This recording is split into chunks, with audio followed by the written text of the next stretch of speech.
नमस्कार। मैं राजकीय नेशनल महाविद्यालय सिरसा के हिंदी विभाग से मीनू रानी बोल रही हूँ। आज हम फिर से चर्चा करेंगे तुलसीदास के राम राज्य के वर्णन के बारे में। प्रस्तुत पद्यांश भी रामचरितमानस के उत्तरकांड के राम राज्य वर्णन से लिया गया है। इसमें तुलसीदास जी ने प्रभु श्री राम के गुणों, उनकी उच्चता, उनकी महानता, उनकी प्रभुता पर प्रकाश डाला है। कवि ने राम राज्य के माध्यम से भगवान राम की प्रभुता पर प्रकाश डाला है, उनका वर्णन किया है। भूमि सप्त सागर मेखला, एक भूप रघुपति कौशला। इसमें तुलसीदास जी कहते हैं कि सप्त सागर मतलब 7 सागर या 7 समुंदर, मेखला करधनी, एक भूप रघुपति कौशला। तुलसीदास जी कहते हैं कि श्री रामचंद्र 7 समुद्रों की करधनी वाली पृथ्वी के एकमात्र राजा हैं, एक भूप एकमात्र राजा हैं। भुवन अनेक रोम प्रति जासु, भुवन मतलब ब्रह्मांड, कि उनके एक एक रोम में असंख्य ब्रह्मांड निवास करते हैं। मतलब उनकी जो प्रभुता है असंख्य ब्रह्मांडों में फैली हुई है। यह प्रभुता कछु बहुत न तासु, मतलब यह जो कवि कहते हैं कि जो मैंने इनकी प्रभुता का गुणगान किया है ना, यह तो कुछ भी नहीं है। अगर मैं 7 द्वीपों की प्रभुता के बारे में भी बता दूं तो वो भी कम है, उनकी महत्ता से कम है। सो महिमा समुझत प्रभु केरी, यह बरनत हीनता घनेरी। तुलसीदास जी अपने प्रभु श्री राम के बारे में कहते हैं कि उनकी महिमा को कोई जान लेता है, समझ लेता है, यह बरनत हीनता घनेरी। तो वह हीनता मतलब अगर वह प्रभु श्री राम की समूची महिमा को न जानकर केवल उनके थोड़े से गुणों को जान लेता और कहता है कि मैंने उनकी महिमा को जान लिया है, तो वह मतलब हीनता महसूस करता है। क्योंकि अगर कोई उनकी महत्ता को जान लेता है तो वह उनके रोम रोम से और उनकी लीला में रुचि लेने लग जाता है। सो महिमा खगेश जिन्हें जानी, फिर यही चरित तिन्हु रति मानी। सो महिमा खगेश जिन्हें जानी। तुलसीदास जी कहते हैं कि गरुड़ जी कहते हैं कि जो उनकी महिमा को जान लेता है अच्छी प्रकार से, फिर यही चरित तिन्हु रति मानी, फिर वो उनके गुणों का ही कायल हो जाता है। ये कह सकते हैं कि उनकी लीलाओं से अत्यधिक प्रेम करने लग जाता है। सौ जाने कर फल यह लीला, कहीं महामुनि बर दमशीला। दमशीला इंद्रियों का नाश करने वाले। सौ जाने कर फल यह लीला, कहीं महामुनिवर दमशीला। तुलसीदास जी कहते हैं कि इंद्रियों का नाश करने वाले मुनिवर, महामुनिवर, सर्वश्रेष्ठ मुनिजन या साधु संत कहते हैं कि जो प्रभु श्री राम की लीलाओं को जान लेता है वो उनसे अत्यधिक प्रेम करने लग जाता है। राम राज कर सुख संपदा, बरनी न सकई फनीश शारदा। राम राज कर सुख संपदा, बरनी वर्णन करना, न सकी न कर सके, फणीश या शेषनाग, शारदा सरस्वती। कि श्री राम के राम राज्य में सभी लोग सुख और संपत्ति का अनुभव करने वाले थे, अर्थात उनके राज्य में कोई भी मनुष्य दुखी नहीं था। और इस बात का वर्णन तो उनकी प्रभुता ही, उनके गुणगान का वर्णन तो अपने मुख से फणी शेषनाग और सरस्वती भी नहीं कर सकती। अर्थात उनके राम राज्य में, इनके राज्य में इतना सुख और वैभव था। सब उदार, सब पर उपकारी, विपर चरण सेवक नर नारी। वे सब पर उदार और परोपकार करने वाले थे। विपर ब्राह्मण और सब लोग नर और नारी अर्थात पुरुष और स्त्री ब्राह्मण जनों की, उनके चरणों की सेवा करने वाले थे। एक नारी बरत रत सब झारी, ते मन बच करमपति हितकारी। एक नारी बरत रत सब झारी, झारी पुरुष, जो पुरुष थे वो अपनी एक ही नारी पर उनकी पालना करने वाले थे। यह कह सकते हैं कि उनकी एक ही नारी थी जो उनसे वो प्रेम करते थे। तेमन बच कर्मपति हितकारी, और वो नारियां मन से, वचन से, कर्म से अपने पति का हितकार कह सकते हैं या परोपकार या उनकी सेवा भाव में लगी रहती थी। वो भी उनके प्रति समर्पण का भाव रखती थी।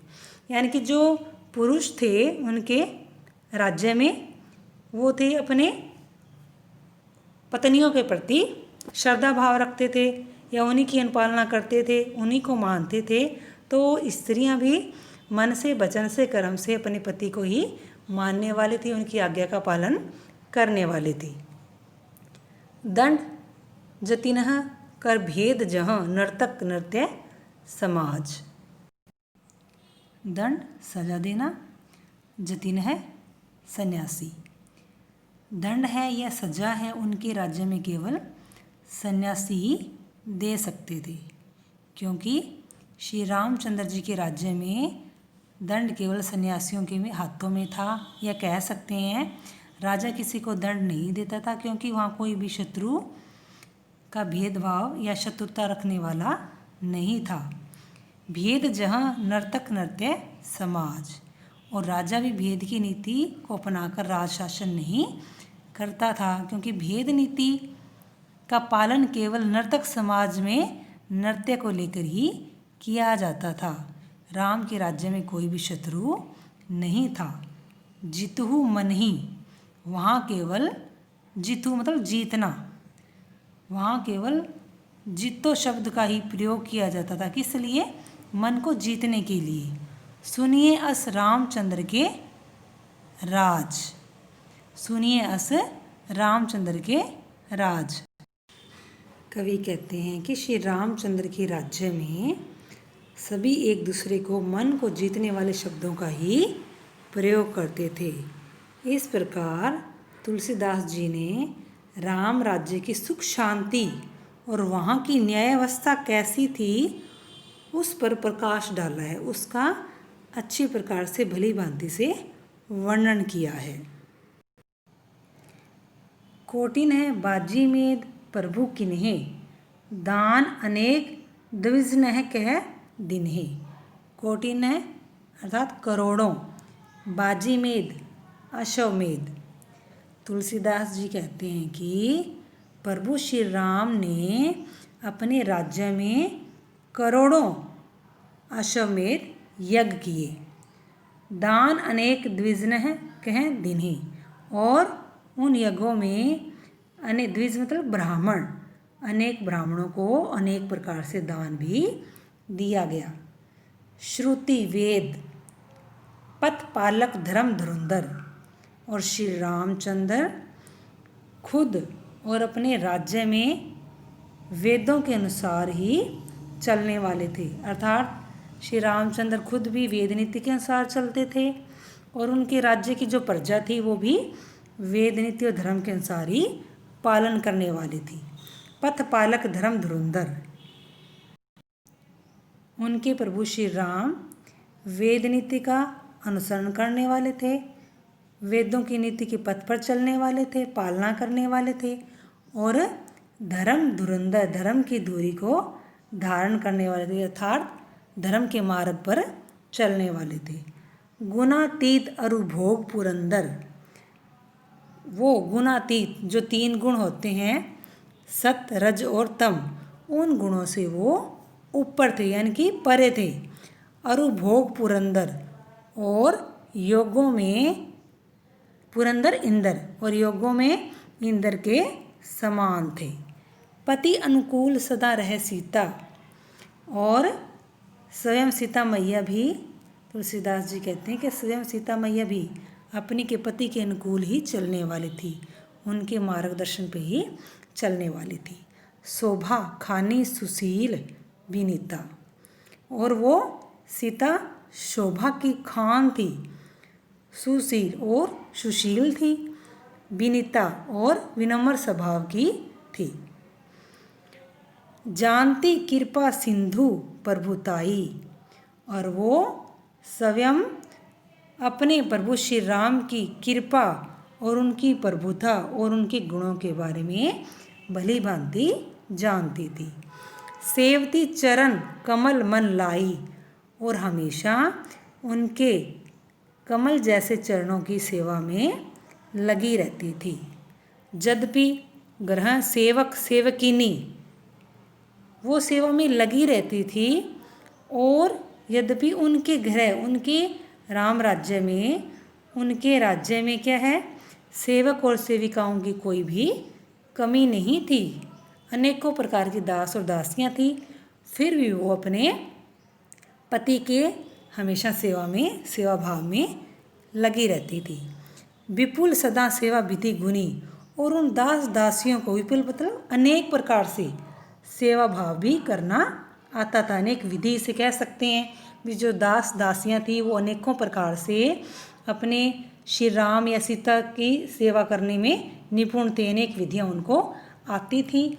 फिर भी निज कर ग्रह परिचर्चा करी, लेकिन फिर वो खुद स्वयं ही अपने ग्रह में खुद का ही कार्य समझकर उनकी सेवा भाव में लगी रहती थी। परिचर्या सेवा भाव, फिर भी वो खुद का स्वयं का कार्य समझ कर ये उनके प्रति श्रद्धा भाव रखकर वो उनकी सेवा में तत्पर लगी रहती थी।